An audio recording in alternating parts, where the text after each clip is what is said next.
All right, guys, thanks for joining us today. My name's Chris. I'm the Director of Marketing here at Lofty, and I'm joined by Casey Kinsey, our founder and CEO. Hey, everybody. And then we are also joined by Tyrel Dennison, our Director of Engineering. Hey. Hey, this is our smiling faces, and we're here to talk today about remote work and the transition that we made as a company, and then how we worked through that personally and professionally and everything that went along with it. Did I say everybody's names right? I think you did. Okay, good. My name's actually Cassie Kinsley. I knew it. I thought you knew that by now. My name's Tyler, but it's spelled in a French way. So I'm actually Tyler, but it's French, so it's spelled Tyrel. Oh, that's great. Now we know. Well, clearly we haven't fully made the transition to remote, because I can see Tyrell is actually in the former Lofty office right now. I am. That's how remote I am. I remoted this morning from my in-laws' garage, and then remoted now in our abandoned office on the way to my actual office, which is in my home. Tyrell is squatting various empty rooms today as part of his remote. But yeah. Hey, I mean, let's use this as just a reason to talk about it. Having the tooling in place that enables you to do that's kind of cool, right? Absolutely. I'm going to go so far as to say you haven't missed a beat today. Maybe you have, but you tell me. Not for technological reasons. Personal reasons aside, the technology is for me to stay connected with everyone. I am in an orphaned office that actually doesn't have any kind of internet, so I'm on my phone right now, hotspotted in. That's right. So I could do this from a Starbucks parking lot or wherever, but I knew that we'd want to kind of pretty it up a little for the purposes of this. But yeah, I mean, I am excited. We transitioned at an interesting time, and I had this thought earlier today. So the kind of narrative of my morning that actually played really well for this conversation is I live a 20-minute drive from my children's school, and I take them to school in the mornings. I'm actually a track coach there.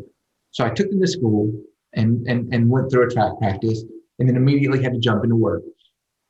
Fortunately for me, my in-laws happen to live very close to, my in-laws have a condo very close to where my kids go to school. They don't live there. They use it when they come to town. So I have access to it.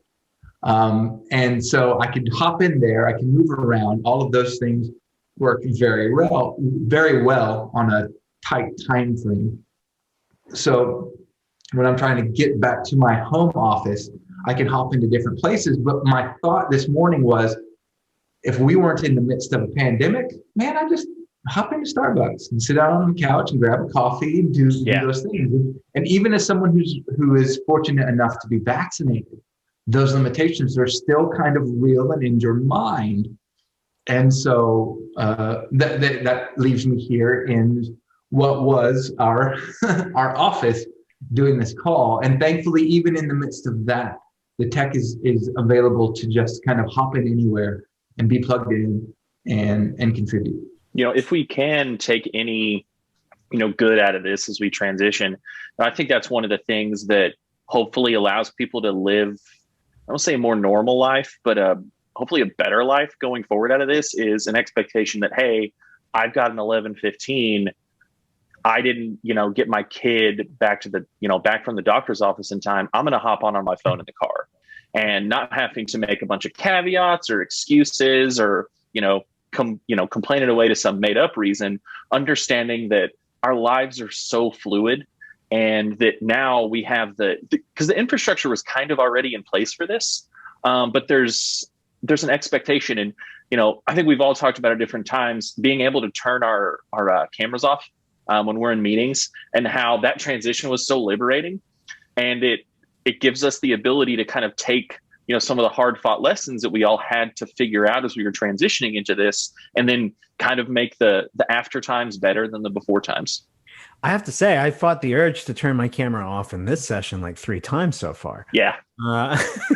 But we're here so that you could see our faces while we talk. But No, it's really true. And I guess I should add to the conversation the context of, because folks watching this might be like, hey, it's April of 2021. These guys are kind of late producing content around how to do remote, right? The idea here, though, is that we as a company, of course, went remote when the pandemic started in the way that I think a lot of companies went remote, which was at least in the very first, like in the beginnings of it, was like, hey, we're just going to go to working from home for the next couple weeks. And it's a couple weeks that have yet to end now a year later. But, as a team, one of you mentioned like the technology already existed. The tooling was already in place. As an organization, we were already working from home 1 day a week for most folks on the team. We had that flexibility, which like in hindsight was a really great way to make sure that we had all of the pieces in place. And we had that prior to the pandemic. So when that happened, it was easy for us to scale that up, right? But still, I would say that, I mean, Tyrel, is it fair to say that when we first went into it, it was pretty haphazard? Like we had the tools and stuff. We said, well, this is temporary. I mean, there are a lot of things where we were kind of 1 foot in both worlds, Absolutely. Solutions for being remote that weren't sustainable, but they would work for now, I guess. Right. And I think that's the key takeaway is, now that we have fully embraced remote, what does transitioning to that look like? Yeah. So it's not a temporary solution any longer. It's now, how do we embrace where we arrived as a result of the pandemic? And how do we make that the most fulfilling and rich work environment? But also, how do we equip our employees to overcome the inertia of work in a place where, except for me being the poor guy who's here at the abandoned office, you guys are in your homes. Yeah. So the work has now entered home in a way that is permanent. And so helping equip people and understand where to draw those lines is key in making sure that full-time remote workers are fulfilled and happy and balanced. Yeah. And so the big difference that's changed for us is that as an organization, we've moved completely remote. We made the decision to say that this is not a temporary solution attached to what is hopefully a temporary pandemic, but I won't go so far as to say that with certainty. I won't do that to the world. But I am now getting Google ads that are just like, have you guys gotten hit with the Google ad of the very optimistic one, work from home, and they delete it from home? Yeah. So and great ad, by the way. But I'm seeing all that stuff and everyone's just like, yeah, back to work, eating out, going to bars. And here we are like continuing to step deeper into remote as a process. And so that's what spurred on this conversation, right? We can foresee a potential future in the short term in which we are no longer obligated to do this.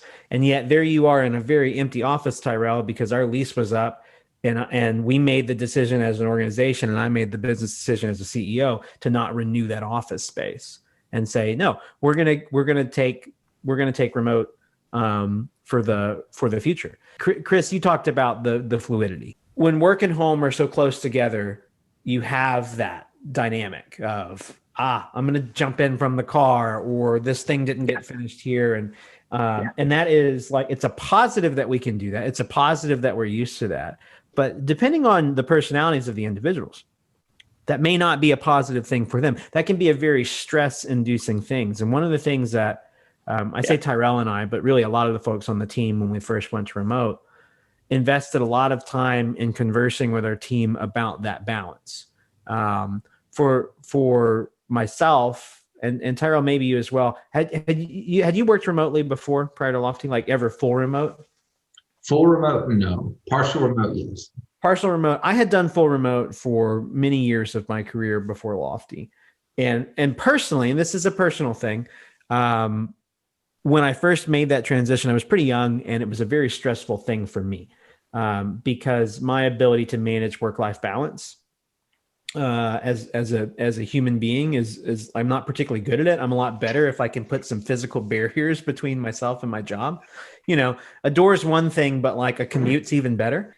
So I know, Tyrel, you and I sat down with the team a lot, individuals, and talked about like, turn your phone off at 5 o'clock.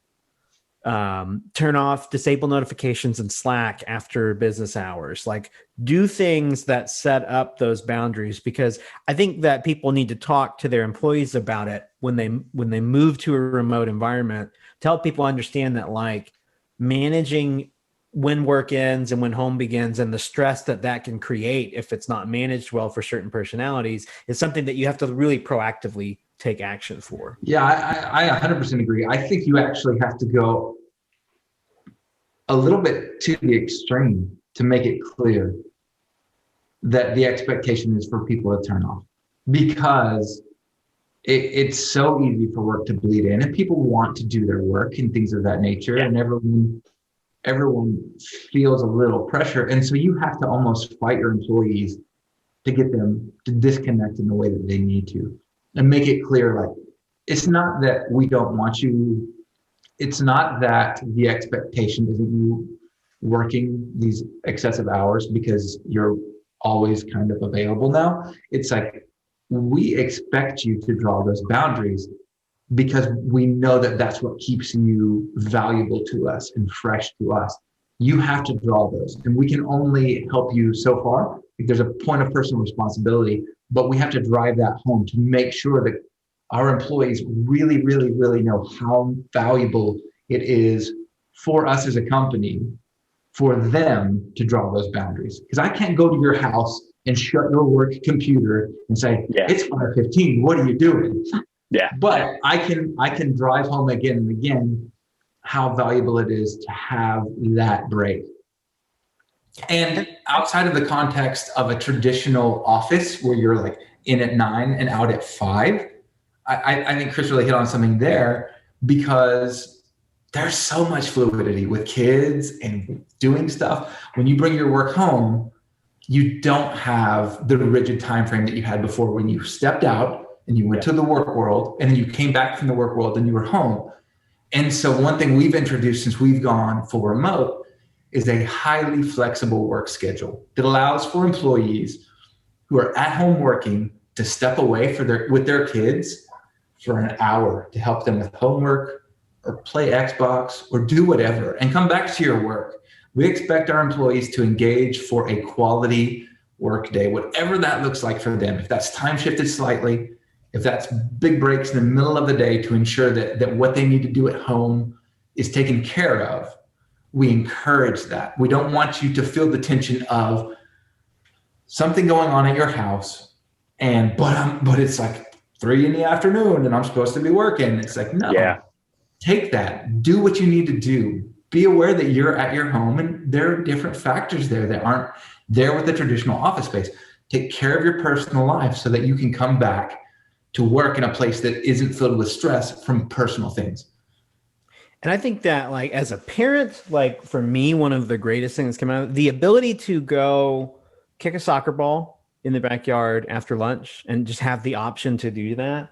As the parent of a young child, has been like just a major game changer in my dad life. That, absent, like I'm clutching for a silver lining here, but like absent, like what happened and kind of spurred this on for us, I don't know that I would have organically realized, what I mean? Not that like I can't, I'm certainly capable of looking at it and saying like, well, yes, more times with my kids would be great. But I don't think you can really fully grasp like the upside of that until you get to experience it every day and really see it. And I think this is going to happen to a lot of folks, whether or not, like, unfortunately, there are going to be organizations that call their employees back home and say it must be this way. And there are going to be employees that have had that realization. And there's going to be some conflict. Like I've heard stories already in kind of the founder and the leadership circles at different somewhat local organizations saying things of like, we called everybody back to the office and people had bought houses like 2 towns over and said, no, I'm not going to be commuting. And so there's like some conflict between employers and employees. So we shortcutted that problem by just saying like, hey, this is great. We continue it. And that the flexibility, the shifting of the workday is great for people's work-life balance and their emotional health. That also ended up being really beneficial when we made the decision to go full remote. That opened a couple doors from us that halfway remote till this is over didn't really provide, which is when we went full remote, we said, cool, let's start attracting talent completely outside the market, right? Because in a world where we're half remote for now, it was like, well, we're not going to hire someone that's 6 states away, because how will we bring them back to the office when it's over, right? Once we made the decision that this is for the long term, suddenly our talent pool opens up to, a much wider size for us. So that's been really neat, and that's something that we've talked about benefits to the employees, and maybe we should preface for those not familiar with Lofty. In this conversation, we're a digital product consultancy. We build software for other companies. So we're a client services organization. So like for our clients, there have also been benefits to this. The first and easiest to point at is definitely going to be access to a wider pool of talent than what we could fish for right here in our own backyards. Tyrel, you've probably gotten to experience some of the best of that because your team's done the most hiring throughout this process. Yeah, gosh, we could do a whole nother conversation about remote hiring. That's a beautiful and terrifying new world, but it's really good. It's really good. We've been able to bring some talent from all over the region, or all over the nation, I'll say. So. Yeah, and it gives us as an organization, as a team, a really good transition point for that, because Casey, just like you'd said, if it was half in, half out, then we get all the downside of building remote teams and none of the upside. And so being able to put the systems, policies, and procedures in place in the team to be able to navigate those waters now and put systems in place where we can be successful coming out of this and still create the community that we want to see, that we know reflects the business, with all of those team members and remote hires now. But that kind of thinking, and both you guys have touched on it, is how do we as a team encourage, everybody wants to build their team with A+ people, which gets you a really kind of specific high performer. And I know that's something that we all have tension with, is sometimes my best work happens at 9 p.m. Yeah. And then what does that mean for my day? And what does that mean for my accessibility to my teammates, and for blocking out my time and staying in communication and keep everybody roadmapped of where I am and what I'm doing, while respecting that if we do that too much and everybody sees the little green dot next to our name in Slack at 9 p.m., then it starts becoming that investment bank culture where nobody leaves till 9 and everybody's back in at Saturday. And that's so seeing that tension there between allowing people to have a fluid work-life balance, and then utilizing that ourselves, right? Like all of us getting to benefit from that, kicking the soccer ball, going to track practice, riding when we feel most comfortable riding, but then also modeling good behavior for everyone else on the team. And especially understanding that, everybody wants to do a good job. Everybody wants to perform. Nobody wants to see everybody run harder than them in the boat. We all want to pull our weight, but finding that cost and that benefit are, that pro and that con, while utilizing it ourselves, we have to make sure we're modeling good behavior inside that. So yeah, I think that's a great point, Chris. And that'll actually allow me to brag on Casey a little as our CEO in that kind of modeling aspect. I remember, I harken back to just pre-pandemic times where we were like traveling and doing things like vacations. Yeah. There was not a care in the world. And Casey and his family took a trip to Mexico, and we're gone, I think, a week and a half, and just were solidly gone. And I thought, how great is it that the leader of our company demonstrates to the entire company, when I leave for a week and a half, don't expect to hear from me, because I'm committed to my family and I'm expected to, like, I'm having a vacation. There's not a place of duplicity there where we tell people take vacation, but hey, I might email you, I might text you about a thing. There's no duplicity there. You see in leadership the ability to make those clear delineations those clear points of cutting away. And so it empowers me. This is going to sound really funny. It empowers me to not pay attention when I'm on vacation. When I see Casey doing the same thing, and as silly and almost like self-fulfilling as that seems, I've been in plenty of places where that's not the case. Oh yeah. I've worked at jobs where, because I literally had a cell phone, the expectation was, sorry, bro, you live in a world where cell phones are real, so I can call you whenever I want, and your phone better be on, and you better fix what's broken, even if, and literally this is what happened, you're standing in line at Six Flags with your family trying to have a vacation. Yeah. Your phone needs to be on, and I need to be able to talk to you because our clients don't understand DNS propagation.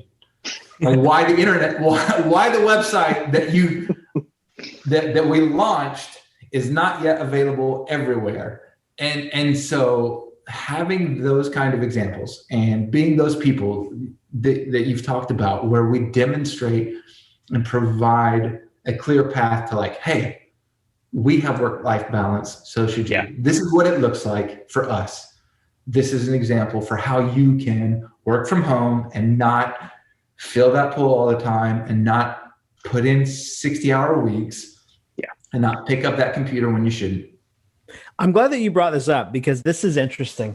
I vividly remember that trip, beyond the fact that it was the last time I got to travel like prior to the pandemic. Because as we flew back through Houston, I remember going through customs and they were asking questions about fevers and things like this. And we're like, oh crap, this might be real.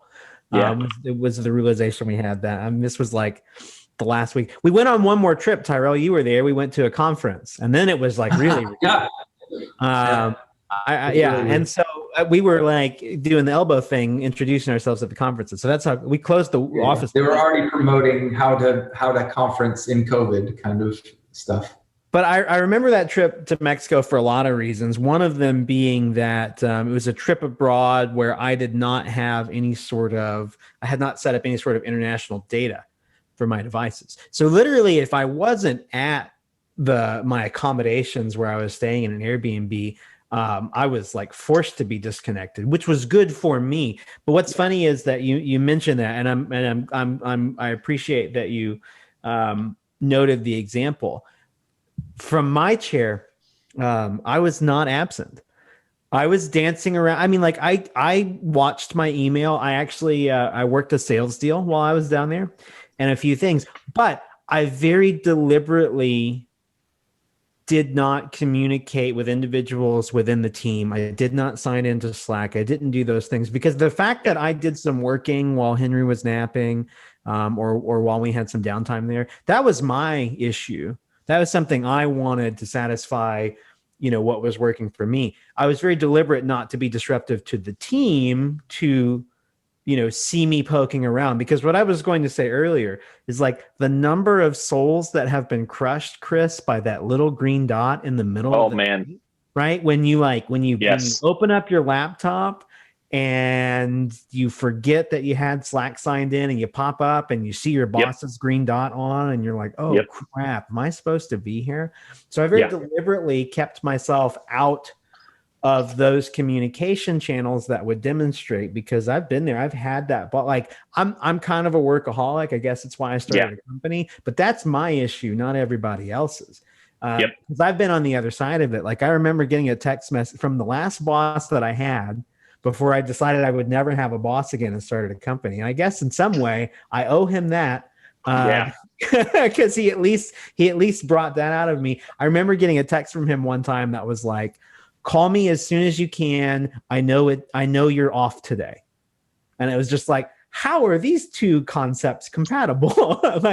I know that you are not like, I want to make it clear that I'm reaching out to you and causing you stress. And I'm aware that it's stressful. I also want to make it clear that I know that you're off today and you're not working, but also call me as soon as you can. And it was just like, those kind of things, that was very stressful, like when that happened. And so I'm glad Tyrel pointed that out. But that little green dot, I hate that green dot. Yeah. Slack is great, in a lot of ways. But one of the things that we've learned as we've gone full remote is that Slack is not this like all problem solving communication tool that we kind of treated it like it was when we all had a physical office. It's interruption driven communication, right? Where everyone gets knocked out of their flow state by a message, and there's an expectation, even if it's not an intentional expectation, it's almost in the back of your mind of an instant response, right? So it's one of two. When you send a message, you're kind of trained to think that someone's going to see it and respond. And when you receive a message, there's a part of you that says, "Oh, they're sitting there waiting for me to respond." And frankly, email was better, because like Slack's an improvement on email in many different ways. But in email land, I can see an email and very happily ignore it, and there's no stress like reaction that comes with that, because it's truly asynchronous, right? Like Slack is asynchronous communication that actually screams at you to be synchronous. Like, I'm waiting, and so, I hate those green dots. I want to get rid of them in every piece of software that we build, that people use, because I think it can really send the wrong signal. And I don't know. What do you guys think? I think, do you hate the green dots? I hate the green dots. It's like a lot of those things, it's the yin and the yang, right? It's the good and the bad. But I want to hit on your boss PTSD comment, because that's something that I catch myself on all the time. And it's right, like, we've all been around long enough that we've got boss PTSD baggage, and we carry it into these new places where it wasn't earned, right? Right. But we've got all these things that we're like, yes, it's in there. It's always in there.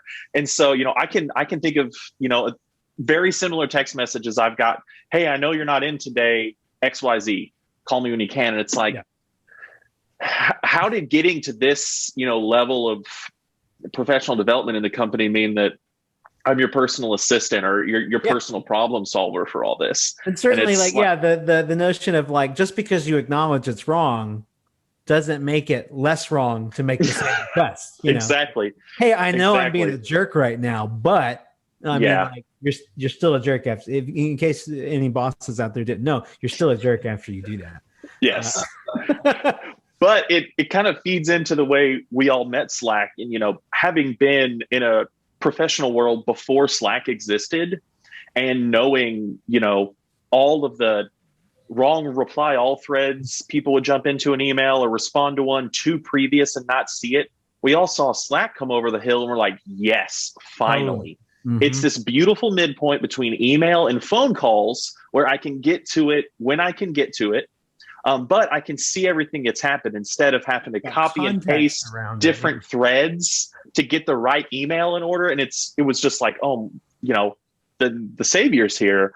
But then the same problems have crept in that were present in all the other communication platforms we use. As they started to add tooling and started to add features, we found ourselves back in that same place, expecting, I mean, I don't know about you guys, but I'm seeing them up on my screen right now, knowing that person's logged in. They sent me a direct message, and it's time sensitive, and they need to respond back. And we're in the same place we were before. I had to mute them just a minute ago on this call. I had to mute my notifications. I've turned off communication. I've turned off notifications because I got tired of getting blown up while I'm literally on this call. And the thing is that like that will get me really stressed out personally, right? Some folks may not have the same stressors, but for me, like, that gets me really stressed out.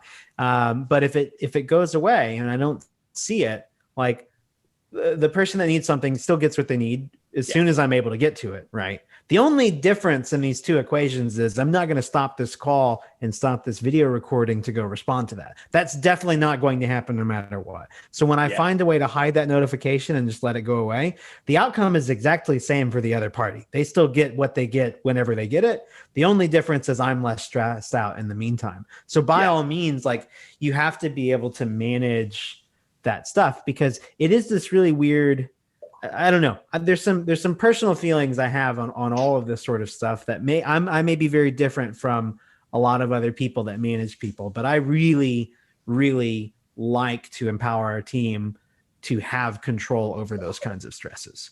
I can hear a different application now in my background. That's no, I didn't. So that's you just did that. That's where I was headed.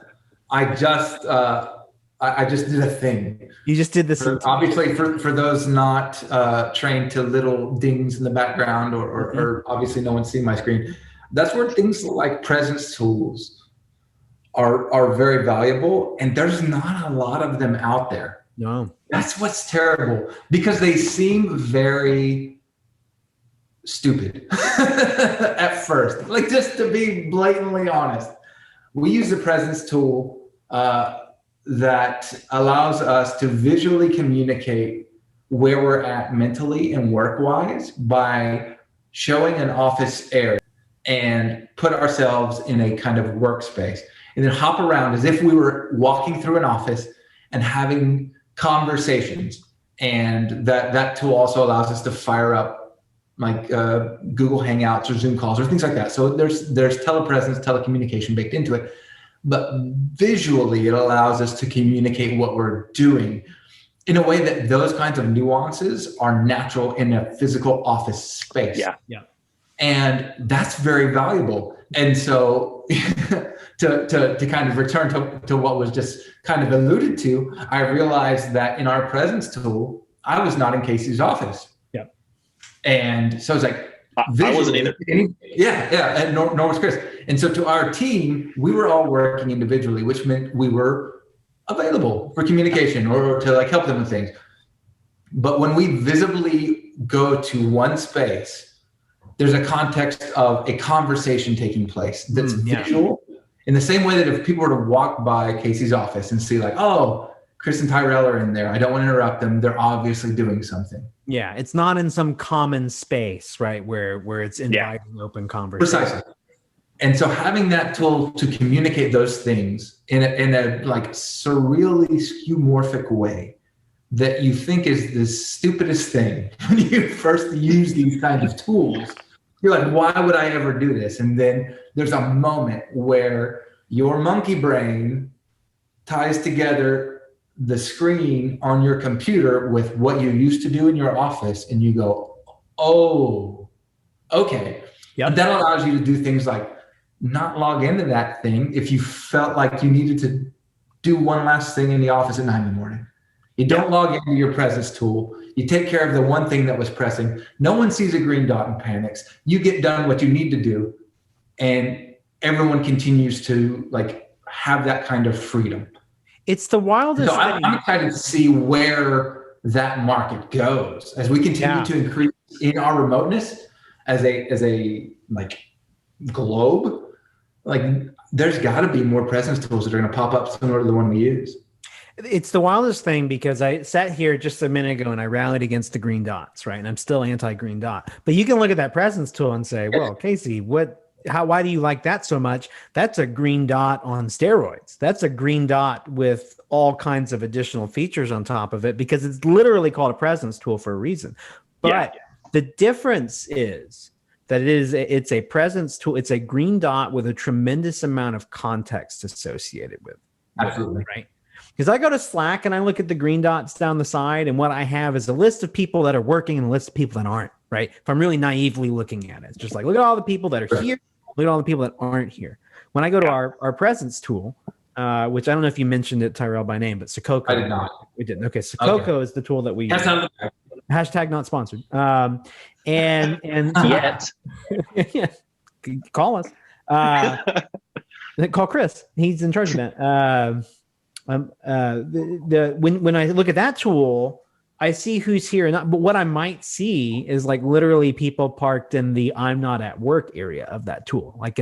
Are they sitting at their desk? Are they sitting in a room with someone else on the team? Are they sitting in the little boat by the pond that is signaling that they're not here? It's presence with context of it's not a tool for me to see what people are doing, but it's a tool that gives us all context. You can see, I mean, like what Tyrel said, it's really stupid until you have that moment. And that's precisely how this tool was brought to my attention. I think Tyrel brought it to my attention and said, hey, I want to show you something. It's really, really, really dumb, is what he said. And I was like, okay.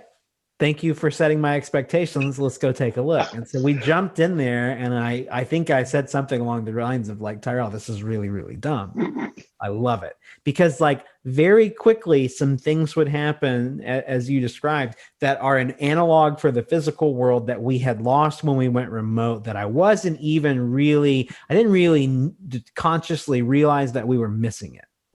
But it was things like, in Slack, if people are on a call, you got a list of people with a phone icon next to their face. But I don't know who's on a call with who. You don't know who's on a call with who. Just some people are on calls with some other people. But using our presence tool, I might see that Tyrel and one of our engineers and one of our product managers are sitting in the product manager's office on a call. And I can look at the faces involved and go, oh, that's the team working with this client. They're probably having their daily stand-up. And one of the things that happened within like the first few hours of using that tool was like, I saw Tyrel and someone else from what I would consider our leadership team in the big conference room in the space. And I was like, ooh, the big conference room. That seems like an important meeting. Why are all those people in there and not me? Am I supposed to be in that meeting? And I looked at my calendar and I was like, oh crap, I'm missing a really important meeting right now, because I had this context of the space demonstrating how it was used. So it's been a really fascinating thing using a presence tool like that. And I'm one of the first people that says, like, even as a technologist, that we build innovative technology for other companies. I often advocate for something low tech first. So I might be one of the first people that says like, oh, don't throw an app at a problem. But this concept of a presence tool for remote teams is just fantastic. Like there's so much room to be explored there that hasn't even been explored yet, like Tyrel said.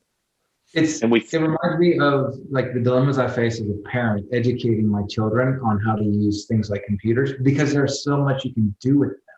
Yeah. And so when our quote unquote presence in our work environment, in the context of Slack, is literally like my work computer is open, that there's a whole lot of variables at play there, but you don't get those nuance, you don't get that context in a Slack green dot. But when you can communicate that more subtly and make it clear what you're doing in a way that people can read and see and kind of go, okay, cool, I don't need to interrupt right now. I don't need to ask this question right now. In the same way that you can gauge those things in a physical space, it really provides a value to help you know like how to interact in a world where literally everything I do comes through this screen and this keyboard. All right, guys, as we start to draw down and bring all our points to conclusions, give you some time back in your day. Casey, wanted to ask you, as you guys went from kind of trying out asynchronous message-based text communications and moving into what the new reality would look like as a distributed team, what was that transition like for you, and in what places did you find tool sets most useful? Yeah, I mean, like kind of like I said earlier, like I'm usually the first to advocate against technology for like try and find the simple non-technical solution, right? But and I don't even really remember why we found the presence tool. I mean, Tyrel, I think it was shared with you with one of our partner. Yeah, one of our partner firms brought it up. They've been doing remote a little bit longer than us, and so I think they were ahead of the curve there and had recommended this concept. We started looking at it. The thing that surprised me about it was like unintentionally how it changed our communication. And like I've said, like we've started to realize that Slack is not this perfect communication tool that we once thought it was. Only because we found something that I think is better for us. And so the main thing that's changed since switching to a presence tool, and part of this is the tooling and part of this is just the culture that we're setting, is that our primary means of communicating with our team during the workday has shifted completely from chat-based real-time text messaging to this. I mean, we do all of our communication pretty much face-to-face. Like email and Slack has become a means to share information that's best for that format. So for like the engineering team, sharing links to documentations. For the rest of us, sharing gifs of cats on the business side. Yeah. the important stuff, like literally sharing documents and group messages, things that like, again, that text is the best format for, end up in Slack. But every meeting, even like a quick conversation is one of the things that the Presence tool brought us is the ability to just pop into a room and turn on a microphone. Right. Yeah. So the process of me coming in and asking Chris a question during the workday has changed from a world in the physical. I don't know, Chris, you joined us after we had a physical office, but back when we had a physical office, I would have just like poked my head in the doorway and said like, hey, that's back. Yada, yada, yada. Then we switched to full remote where it was like you Slack someone and be like, hey, when you have 15 minutes, let me see your calendar and I'll send you a Zoom invite and let's negotiate the terms of when we're going to chat. And after 20 minutes of figuring out when we're going to have a meeting, we have a 5-minute meeting and work through the thing. And now we've shifted back to a Presence tool that enables us to poke our heads in a virtual doorway because we have the context now that I don't feel bad poking my head in your office and saying, hey, you got a second? Because I can see that you're alone in your office. You're online in the Presence tool. You're not in a conversation with someone else. When it was just Slack, I had to ask that because I didn't know where you were or what you were, like if you had a meeting going with someone else. The Presence tool has let me do that. And because the voice chat's built right into it, there's no, let me set up a meeting. I mean, it just made it's amazing. The ease of jumping into like voice and or video communication using this tool has just made us all way more likely to use voice and video communication, I guess is what I'm trying to say. And that surprised me quite a bit. Sorry, all I keep thinking is my phone's about to die, which in this world means my connection is about to die. You're about to die. You're about to I'm glad that I got that last bit out because literally my phone says 1%. So any moment I'm just going.